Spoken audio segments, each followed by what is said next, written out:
Hi, it's Steph here. Some of you may have seen or heard Health Canada's recent product safety review of cephalosporins and the risk of seizures. When I did my literature search into this, my impression of the evidence is that this is a already known and rare side effect of cephalosporin therapy. Most of the case reports reporting seizures with cephalosporins occur in patients with risk factors, such as those with renal impairment receiving too high of a dose without proper renal dosage adjustments. Therefore, I think this is still an important side effect for clinicians to be aware of so that we know to monitor for it, but is not something that I think should change our current practice of how we prescribe and use cephalosporin antibiotic therapy. And I think to prevent this, it illustrates and reinforces the importance of pharmacists and clinicians renally dose adjusting cephalosporin antibiotic therapy in those with renal impairment. The incidence of cephalosporin-associated seizures is not clearly stated in the literature. However, there was a review that states that the estimated incidence of drug-related seizure is around 0.13%, and this includes cephalosporin. So by extrapolating this to cephalosporin antibiotics, we could say that the incidence of cephalosporin-associated seizure is likely lower than 0.13%. This seizure risk seems to affect both IV and oral cephalosporins. Among the cephalosporin antibiotics, cefazolin and cefepime seem to be associated with the most seizure-triggering potential.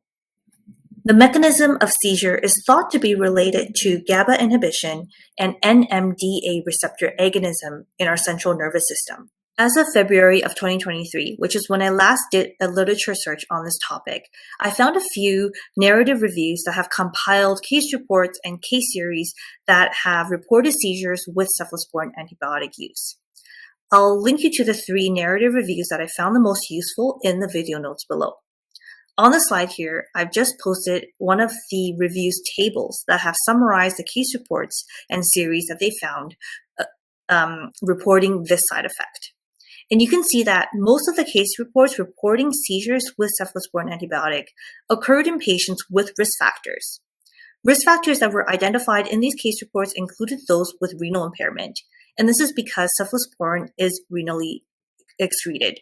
Therefore, if we give a patient with renal impairment a regular dose without proper renal dosage adjustments, it can cause accumulation of the medication in our body and allow more of the medication to penetrate into our CNS and affect the GABA and NMDA receptors to trigger seizures potentially.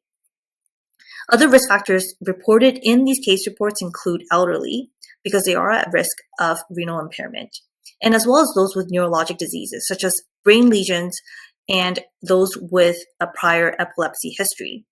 And this is because these patients' brain may be more sensitive to the seizure triggering potential of cephalosporins. Therefore, knowing the risk factors of seizures associated with cephalosporin antibiotic use, one of the key tips to reduce the risk of our patients experiencing the side effect would be to ensure that they receive properly renally dose-adjusted doses whenever we're administering cephalosporin antibiotics. Knowing that this is a potentially rare side effect of cephalosporin antibiotic therapy, it's also important to put this on our radar to monitor for, so that if it does occur, we can identify it in a timely manner and stop the antibiotic if needed. Most of the case reports that have reported seizures with cephalosporin therapy have found that they are reversible when we stop this antibiotic.